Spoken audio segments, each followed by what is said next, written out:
मोदी जी, कच्छ तीवू वापस ले आइए। एक कच्छ तीवू है क्या? किसने किया? तमिलनाडु से आगे श्रीलंका के पहले एक टापू किसने किसी दूसरे देश को दे दिया था? कब दिया था? कहां गई थी? क्या ये भारत माता नहीं थी वहां?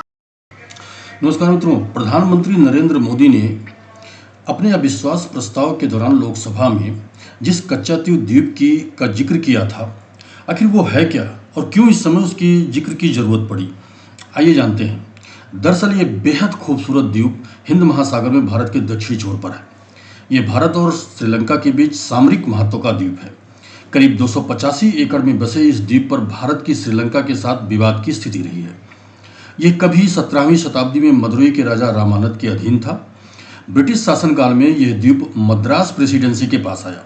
आज़ादी के बाद इसे भारत का हिस्सा माना जाने लगा। यह द्वीप दरअसल सामरिक महत्व का था और इसका उपयोग मछुआरे करते थे। इस द्वीप पर श्रीलंका लगातार दावा जताता रहा। इस बीच साल 1974 में 26 जून को कोलंबो और 28 जून को दिल्ली में दोनों देशों के बीच इस द्वीप के बारे में बातचीत हुई। इन्हीं दो बैठकों में कुछ शर्तों के साथ इस द्वीप को श्रीलंका को सौंप दिया गया। तब शर्त यह रखी गई कि भारतीय मछुआरे अपना जाल सुखाने के लिए इस द्वीप का इस्तेमाल कर सकेंगे और इस द्वीप में बने चर्च में भारत के लोगों को बिना वीजा के जाने की अनुमति होगी। इस समझौते का तमिलनाडु के तत्कालीन मुख्यमंत्री एम करुणानिधि ने तीखा विरोध किया था, जैसा कि प्रधानमंत्री ने भी अपने उसमें इस फैसले के बारे में जिक्र किया था। इस फैसले से नाराज तमिलनाडु विधानसभा में साल 1991 में प्रस्ताव पारित कर इस द्वीप को वापस लेने की मांग की गई थी।